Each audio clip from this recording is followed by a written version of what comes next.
Hi everyone, and welcome to the eighth and last ARWA conference on the archaeology of Arabian Peninsula. I am Pia Majorano, and with my co-host Dr. Abdallah Al-Sharek, we are pleased to invite our last guest, Dr. Kevin Lidour, an archaeologist and zooarchaeologist with a background in ethnology and prehistory, holding a PhD from Université Paris La Sorbonne. His doctoral research delved into fishing strategies and techniques of the Neolithic period in the Arabian Gulf. And Dr. Lidour was also awarded with the prestigious Thyssen Scholarship for a postdoctoral position on the useware analysis on research on useware analysis on shell scrapers. Kevin has over 12 years of experience and has contributed to various excavations spanning from prehistory to Middle Ages in France, Tunisia, and the Caribbean, and especially the United Arab Emirates. Currently, he serves as an archaeologist for the Department of Culture and Tourism in Abu Dhabi, and he is the director of the French Archaeological Mission in the UAE. His work primarily explores the lifestyle of ancient coastal societies along the Arabian Peninsula and the Indian Ocean, focusing on their adaptation and the exploitation of marine resources. But he will tell us more on his expertise and this amazing topic. Prego, if you are ready. Thank you, Pia. Hello, everyone. So first of all, I would like to thank our contributors, and especially Dr. Maria Pia Majorano and Dr. Abdallah Al-Sharek for the organization of this series of lectures, which inform us on the actuality of the research in the Arabian Peninsula and contribute to enlarge the community of researchers working in this region.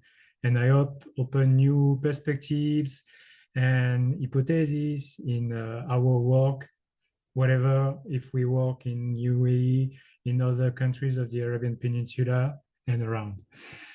So today I would like to share with you a research I've been exploring over the last year since the end of my PhD, and I'm still exploring. It's about the coastal Neolithic cultures of Eastern Arabia, and more specifically through the relationships these populations had at various strata with the marine world, through their economy, their technological productions, their aesthetic and symbolism, and also their beliefs in the limits of what archaeology is allowing us to reach. So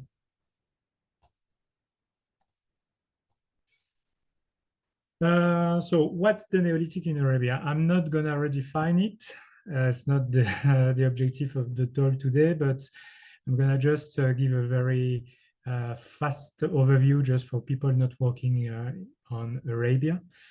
So we generally agree on defining the Neolithic as a cultural process which leads to the transition from predation activities such as hunting into a stronger reliance on productive activities, agriculture and herding. Despite stronger rainfall at the beginning of the Holocene period, dry agriculture has never been developed in Arabia, unlike in the Fertile Crescent. Sorry for sometimes I have difficulties to hear myself in my headphone and talk with you because I have a slight difference in time. So sorry. In the case, sometimes it's a bit difficult.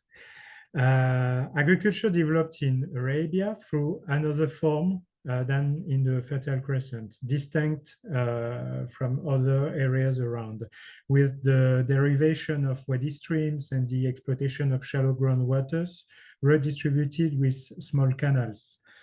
There are some local experiments reported during the 5th and 4th millennium in Yemen, but it really emerged in UAE and Oman by the beginning of the 3rd millennia BC, during a period we call Bronze Age. Similarly, Eastern Saudi Arabia, Bahrain, and Qatar have shallow aquifers that have been exploited since the Bronze Age as well.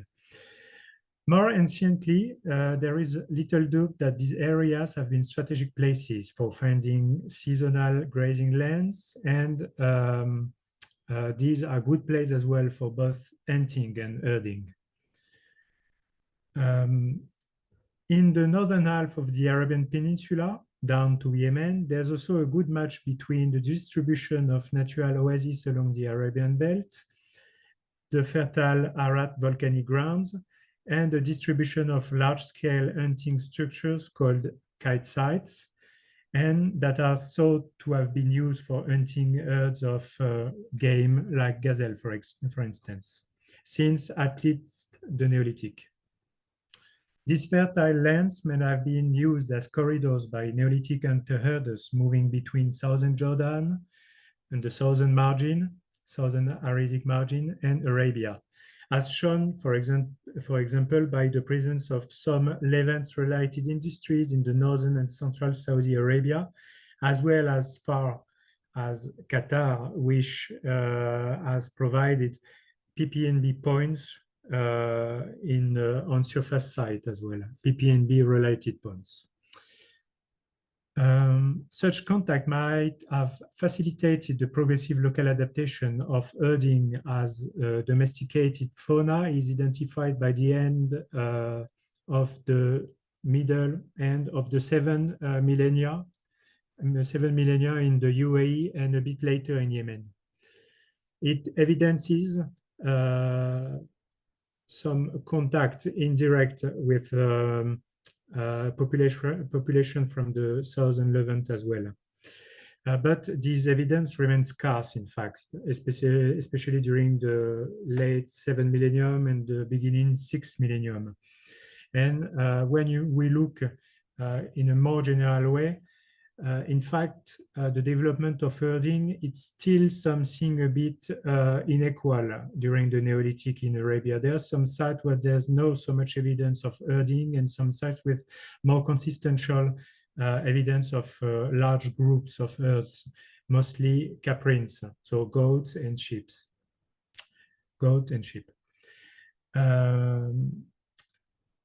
Probably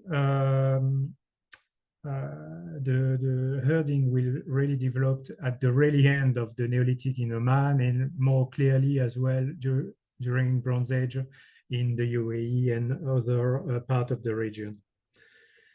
The associated Neolithic population constitute an heterogeneous networks of groups concentrated on the coast, where we have the most number of sites, and more dispersed in the mainland, but still present. Today, we will focus on the coastal groups, which, despite various technologies, sub-regional development of pottery in Saudi Arabia, for example, in the east, and plaster vessel technology in the Abu Dhabi island, direct to indirect or no contact with southern Mesopotamia, these groups likely show similarities in their cultural background in a way of they have adapted to the contrast of an arid mainland versus a more fertile coastal ecosystems and express developed marine-related economies and culture. The development of marine-related economies and cultures has been facilitated by the emergence of tropical coastal ecosystems in the region by the end of the Pleistocene, beginning of the Holocene, because of a more humid climate and the rise and stabilization of the sea level, especially in shallow marine bodies, which allows the development of corals and seagrass because the sunlight directly reaches the bottom of the sea. So major biomass and biodiversity reservoirs have been able to develop and to provide very good ecosystems for marine lives, such as fish, marine mollusks, etc. So I've been talking about the coral reefs and the seagrass, but it counts also the mangroves, which are allowed by large estuarine systems in the context of stronger rainfall.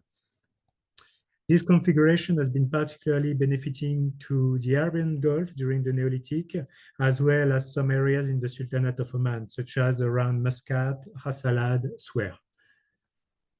So far, first evidence of marine exploitation emerged by the 9th millennium BC, such as in the Dhofar, at the Native 2 cave, and as well in the northern UAE, but more anecdotically, with the presence of two marine shell at the Jebel Faya rock shelter in the upper layers, dated from the end of the 9th millennium BC as well. But no direct evidence of real marine economy on this last site. But probably there were some sites at the same period on the coast, maybe on the eastern UAE or in the northern UAE. But probably the latter has disappeared because of the sea level rise. During the Neolithic, we will see that a marine culture will emerge from the basis of an opportunistic coastal foraging model into a more sophisticated integration of marine materials, such as for productive activities through technology, but also for aesthetic and symbolism. In this presentation, I'm doing a focus on sites from the coastal UAE, where I've been working since more than 10 years now, and that I know a lot, in particularly about things that has not been published yet.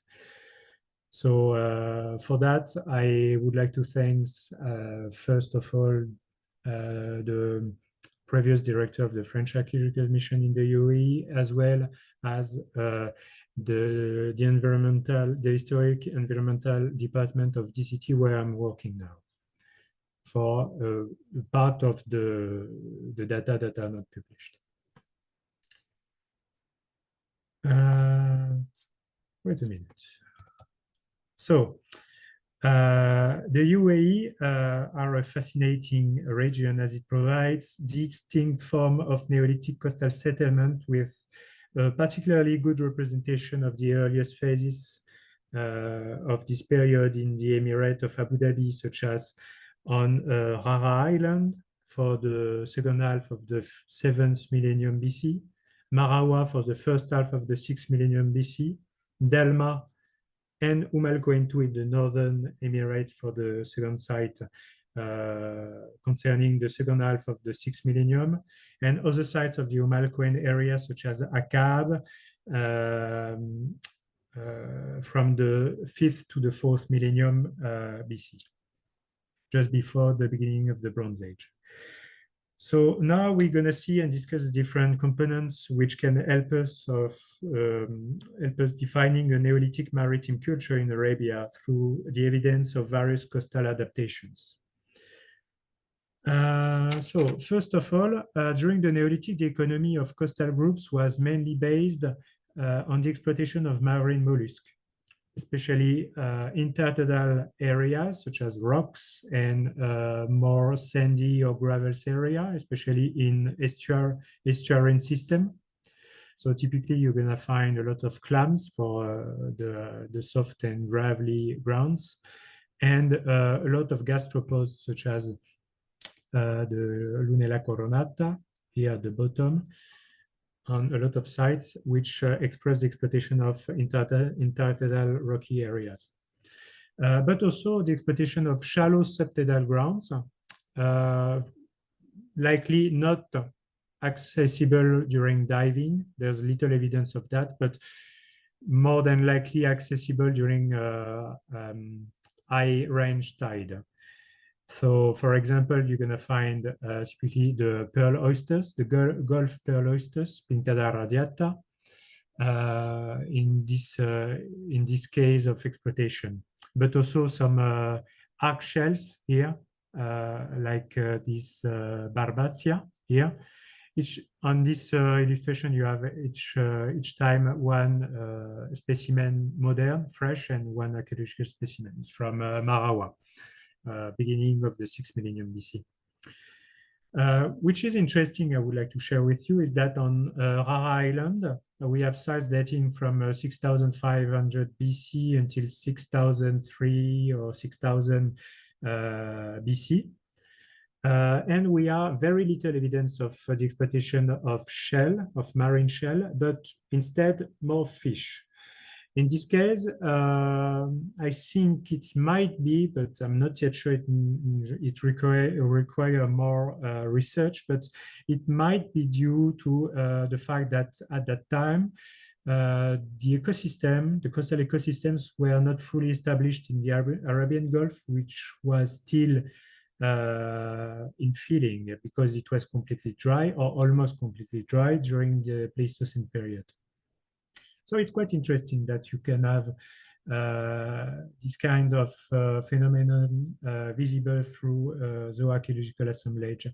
And the presence of fish is not an issue because the specimens identified are not very diversified and likely associated with estuarine system, which could be showing the activities, remnant activities of some of the big wadis at the end of the Pleistocene and beginning Holocene between UAE, Qatar, and Saudi Arabia.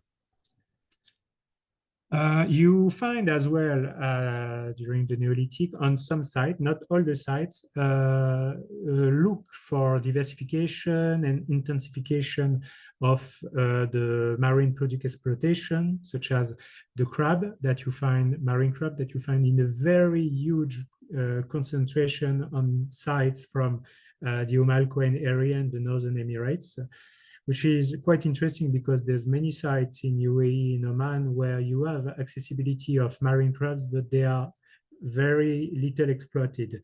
So you can see that some sites have developed some preference in their diets.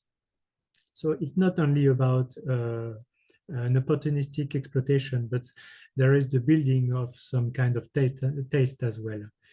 And the same observation can be made as well for sea urchins on the island of Delma in the Abu Dhabi Emirates, where we found thousands or even more, I would say, during the last excavation, I would say millions of remains of sea urchins as well. They were probably cracked open and directly consumed raw, as on this photo of modern urchins, because we very, very, very rarely find evidence of burning on the spines or the shell of urchins. So another part of the diet, non-negligible, is fish, which has been exploited since the beginning of the Neolithic in Rara Island, so the 7th millennium, but also evidence from the Dhofar, from the end of the Pleistocene, beginning of the Holocene period. Let's say, no, sorry, late of the Paleolithic, beginning of Neolithic period. So on most of the ancient sites, we have evidence of the use of fishing nets in the form of net sinkers found on a number of sites from the Arabian Gulf and Oman. Like you have here represented some of these stone net sinkers.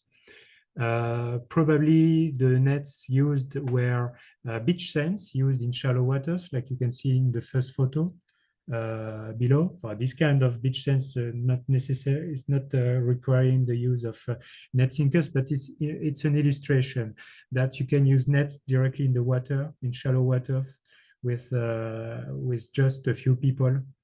It's not requiring necessarily the use of boats. And the fact that on the Neolithic site, most of them, particularly the ancient sites, the most ancient sites, that we don't have a specialized focus on certain species, but really it's something more opportunistic and more general in coastal areas, sometimes in very shallow areas, which suggests that people were using this kind of nets or maybe baskets in shallow waters. But still, there's possibility that these people were as well using some traps like these more modern traditional coastal traps, which a bit work in the same strategy than the desert kites we've seen before and that are attested during the Neolithic. In Marawa, at the beginning of the 7th millennium BC, there's as well some evidence indirectly, but we think that some composite harpoons using bone and flint arrowheads, or let's say projectile points, could have been used as well for fishing, especially for, not for small fish, but some large fish, not really fast swimming, such as hamur, meru in French, grouper in English, sorry. Interestingly, it's published, by the way. You can find a publication about that. It's really interesting. On this site, we found, on Marawa, we found these harpoons, which are made with human bones, actually.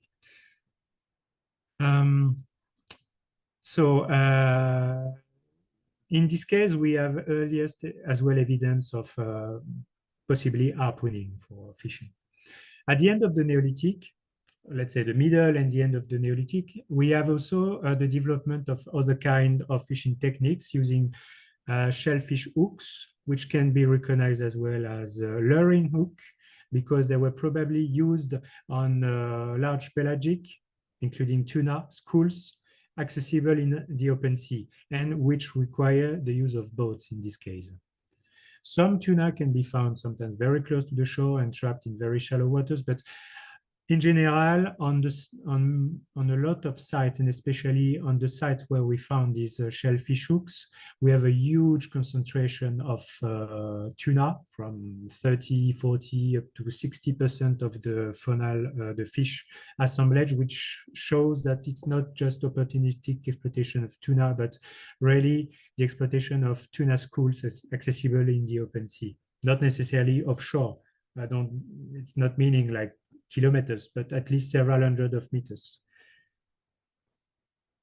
Something else really interesting that fish remains are learning us.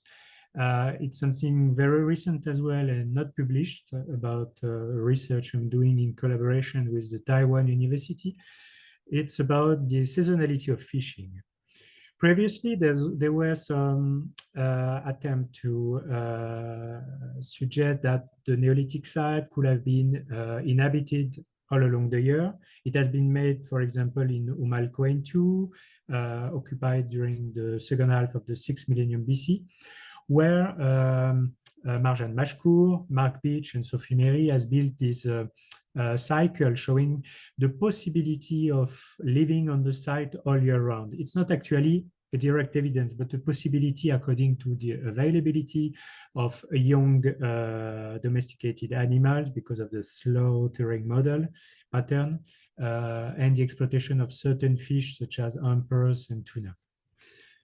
Now, from more recent data, it's possible to say that some sites, including the site of Rara 14, the oldest Neolithic sites, coastal Neolithic sites found in the Arabian Gulf, about the mid-7 millennia BC, we have elements showing that the people were fishing all year round on the site, from spring to winter. So it's quite interesting because it's also associated with the earliest evidence of stone-built architecture in this region, and showing that people were able, and probably at least a part of the group, if not all the group, were living on the site during all the year. So we have already an evidence of early sedentarization in a non-productive economy, which is actually allowed by the richness of the ecosystem environment and the availability of the resources, fish and shells as well, all along the year, because we are in tropical ecosystems.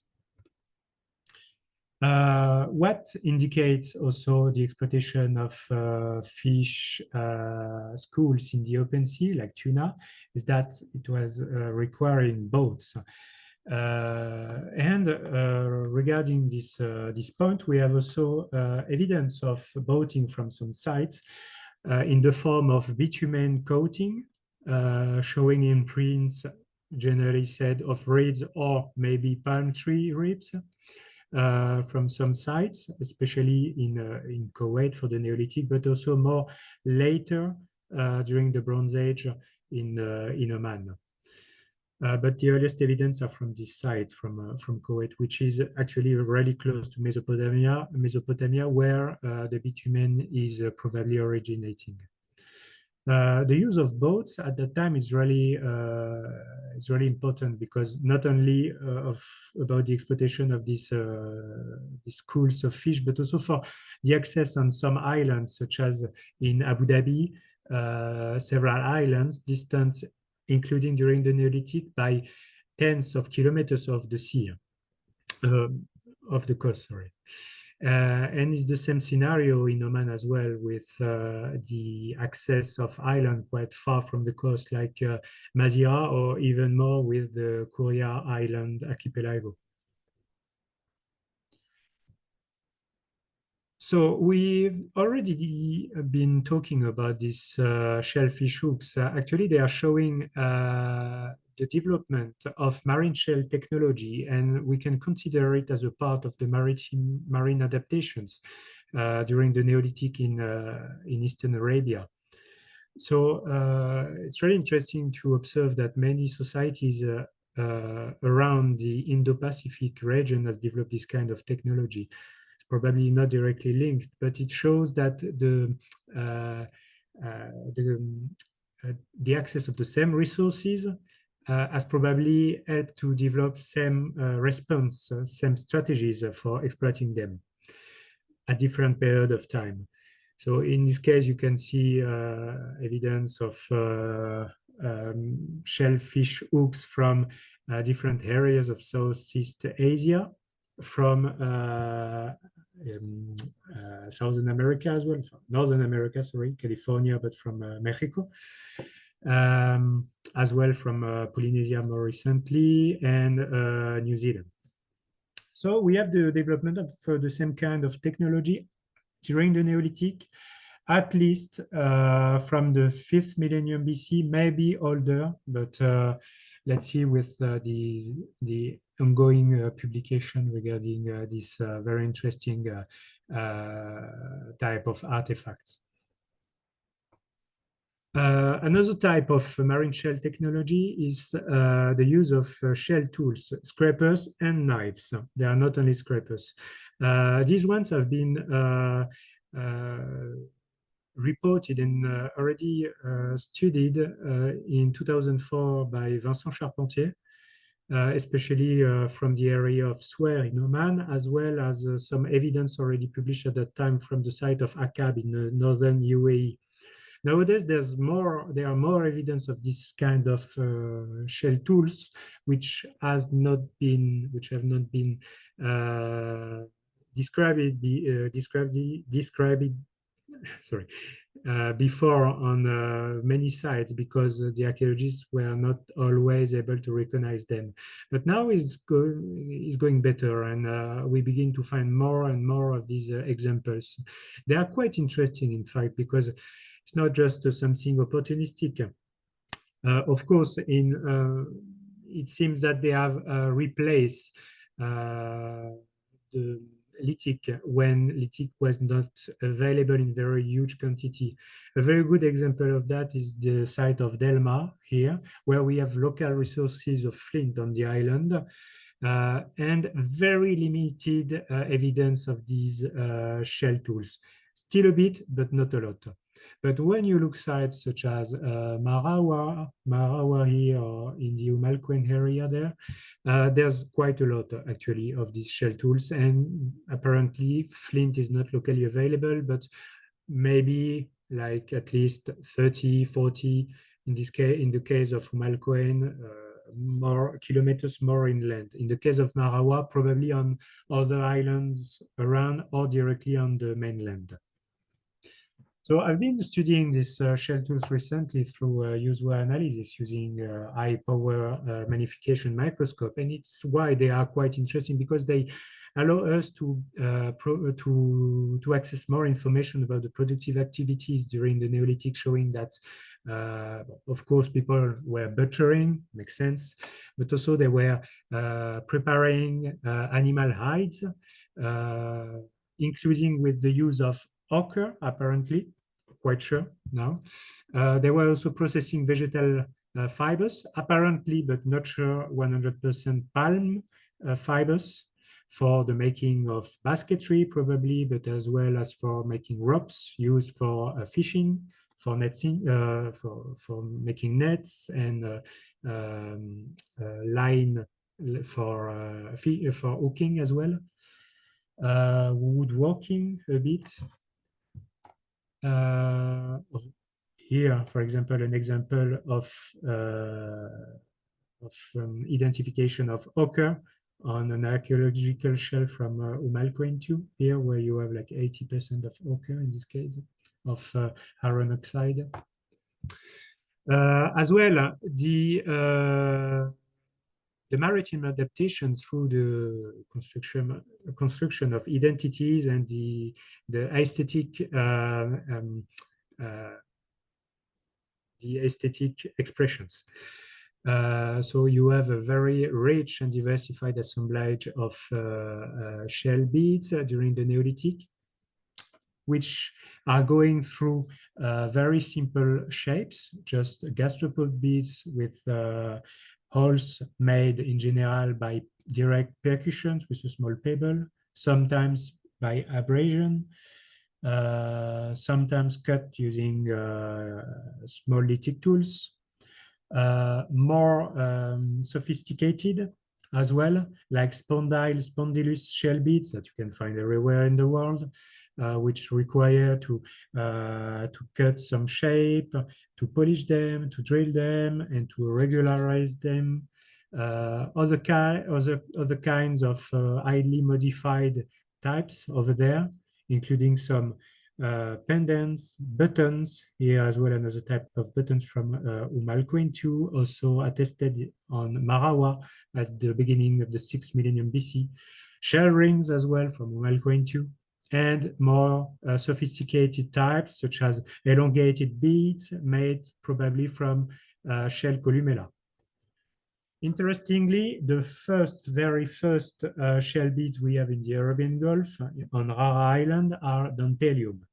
It's very simple shape. They are just tusk shells cut in sections. And we have evidence as well of the use of ochre, probably deliberately, to make some coloration, maybe for playing between white and reddish patterns in necklace and bracelets.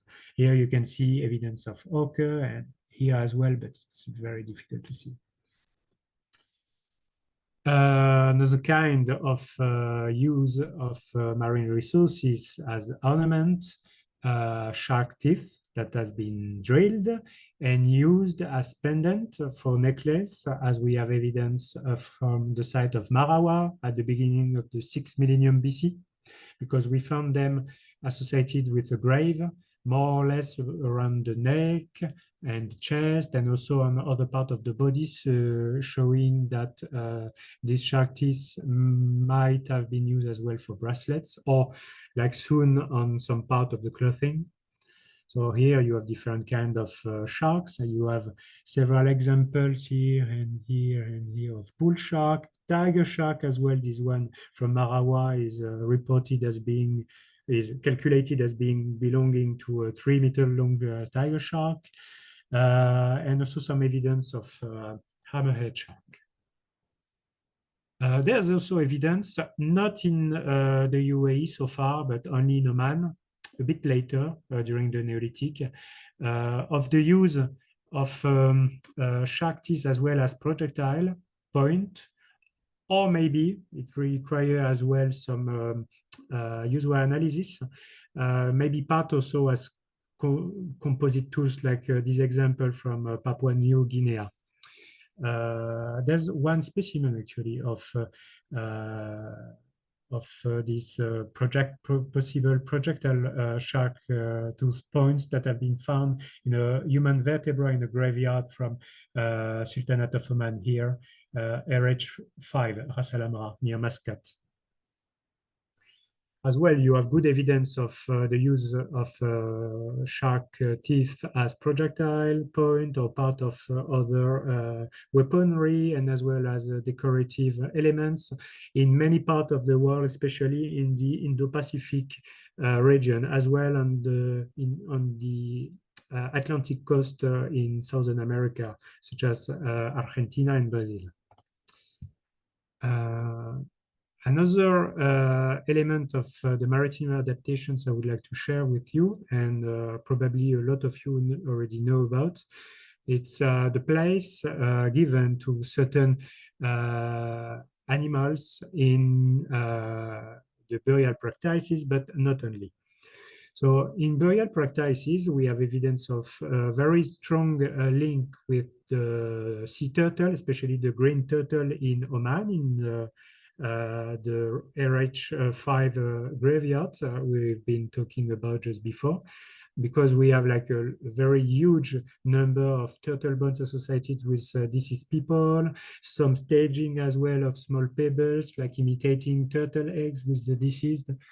So that's very, very interesting. Also, given the very strong presence of sea turtles in some areas of the Sultanate of Oman and as well in the Arabian Gulf.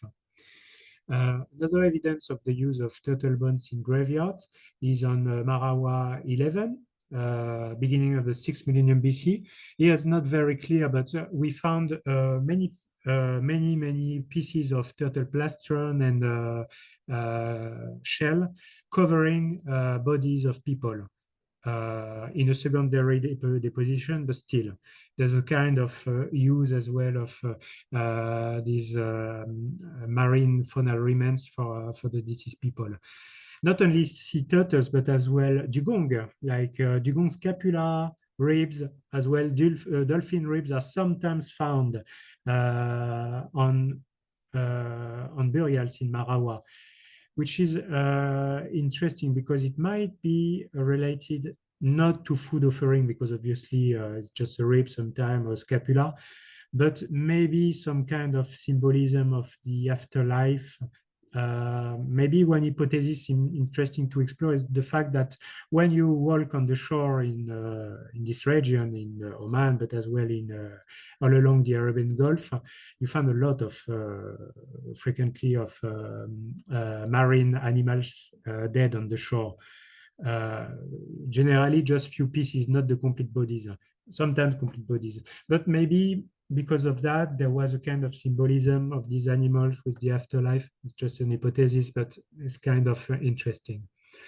It's an hypothesis because we have also evidence that marine animals such as the dugong has been associated with ceremonial events which are not exclusively related to deceased people, but probably as well to propitiatory rites, such as the dugong bone mounds from the site of Akkab at the end of the Neolithic, where more than 40 dugong skeletons have been arranged together to make a kind of structures more than 10 meters squared wide, with rows of skulls and about 2,000 elements of personal decorations, such as stone beads and shell beads. Here you have a drawing from the French Archaeological Mission. And if you don't know about this site, I encourage you to look the publication of Sophie Méry and Vincent Charpentier regarding this amazing site. So here you have an evidence of shell beads on the ground inside the structure. And as well here, an engraving from an exploration of Northern Australia by Dumont d'Urville during the 19th century, showing similar type of structures. So it's interesting because, as we were seeing before, it's not directly related. We are not even at the same period, but in the contact of the same fascinating fauna and the same resources, people from different parts of the Indo-Pacific region and of different period of time have developed similar symbolic behaviors and symbolic and productions. Something else I would like to share with you. It's something I'm working on currently. It's not yet very well documented, but I'm still doing it. Is that on Marawa, during the excavation conducted 2 years ago, we found together, maybe, but not sure, maybe associated with some human remains. It's not really clear because it's part of the site where we didn't find properly a grave, but it's more linked with domestic activities over there. But anyway, we found together with any other part of the skull 2 dolphin hair bones, very close together. I don't have a photo in situ because actually on the site, one have been found in the sieve and the other one in situ, but we know they are from the same place. So it's interesting because in other area of the world, quite worldwidely, actually worldwide, there are some evidence ethnographically of the use of marine animals, hair bones, dolphins, but also dugong, for communicating with these living animals for ceremonial rites as well as for magic hunting. Interestingly, from the same site, we have Marawa. The quality of the photo is not very great, but I didn't find a better one, and I need to find where this bone is actually stored in our storage. But it's dolphin mandibula showing incision. It's like the expression of geometric art, but it might be also related with a kind of magic hunting as well, because we know from other areas this kind of decorated part of the animal, especially from the skull, is linked with the production of charms. Here you have at the bottom a photo of 2 hair bone, dugong hair bone from a dugong bone mount from Australia, which has been studied in detail by Ian McNiven, who wrote very, very interesting papers about magic fishing in relation, but also more in general with marine mammals. Last thing we can think about the ritualized space and ritualized use of marine resources is the presence on many necropolis, including in Bueis and Umalquentiu, in UAE, but also in Swer 1, in the Sultanate of Oman, of pearls associated with graveyards and burials, which show that pearls have played a certain role, not only aesthetic, but probably as well symbolic in some of the ritual, the burial practices. For example, you have different kind of use, like in the Bueis settlement. It's inland, actually. It's not on the coast, but it's quite interesting site. It's one of the few, by the way, inland site during the Neolithic, especially for burials. We have pearls that have been put on the upper lip of the deceased people. So maybe just put like that, maybe with something as old as a piercing, I don't know. But I think these pearls, they were not perforated. But there are evidence of perforated pearls from Kuwait, As-Sabia, and as well from Oman, I think from Suez. In Umalquentiu, in this grave, multiple grave, we found pearls which are not really well preserved. Here, they are encrusted around the belt of several of these guys here. They are all young guys buried together probably all died during a conflict, because we have one of these poor guy who has been killed with actually an arrowhead we found in his chest. And because of the way they are put together, they were probably dying at the same time, during the same period of time, very short. It might be a link to pearling activities at that time, and like relationship between people of the same communities in this kind of activities that could have been ritualized. Why they could have been ritualized? Because in fact, they have been as well ritualized more recently, traditionally by Arabian people from the Gulf. When you go from Kuwait to Saudi, across Saudi Arabia, Bahrain, Qatar, and Oman, pearling activities has been something very ritualized until the very recent past. So, in conclusion, about this presentation, about this exploratory research that is not completely achieved at this point, but I wanted to share you different aspects I've been studying and still studying right now.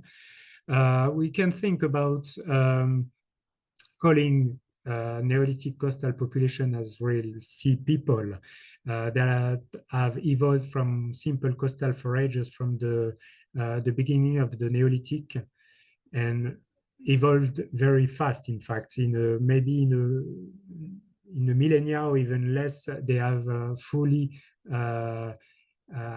integrated different parts of the marine fauna and the marine symbolism into their culture.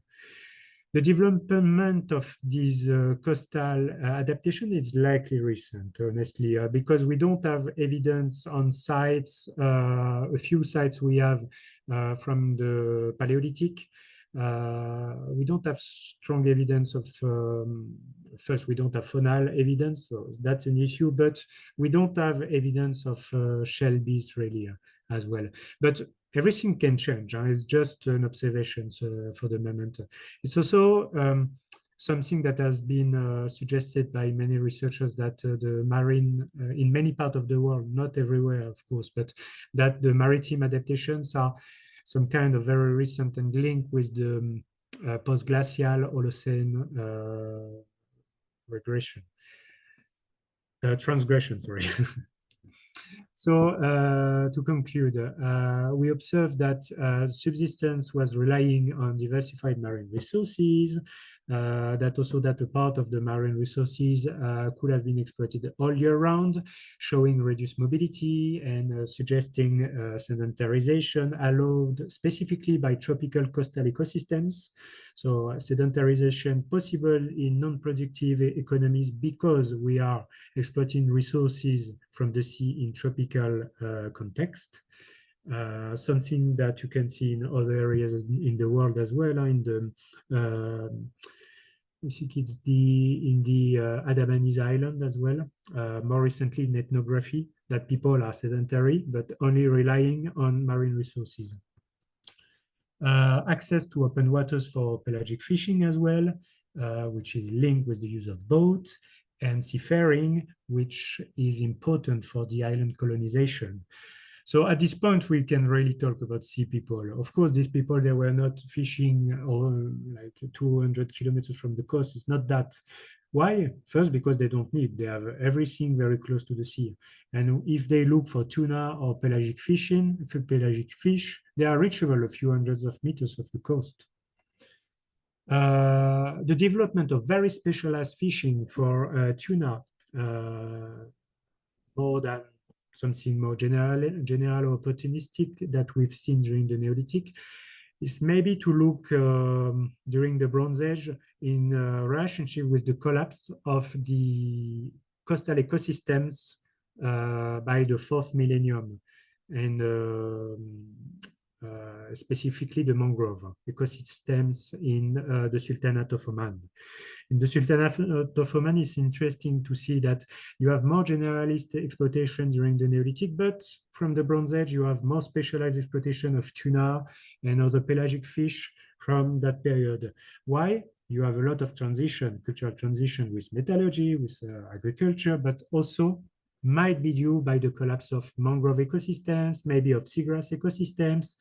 You don't have a lot of reef ecosystems such as in the Arabian Gulf, so they can still be exploited, of course. But, you know, there's something interesting to think about that. On the contrary, in the UAE, it's a bit different because in the northern UAE, as well as on the Kalba area in the eastern UAE, Gulf of Oman, you have some Bronze Age sites which still exploit a lot of pelagic fish, as well as a lot of marine mollusks in the economy during Bronze Age, alongside herding, something which is not so evident from Oman at the same time. About the use of marine resources, so they are crafted also for technological purposes, for making tools, for making possibly weapons, and also for symbolic functions such as the use as adornments.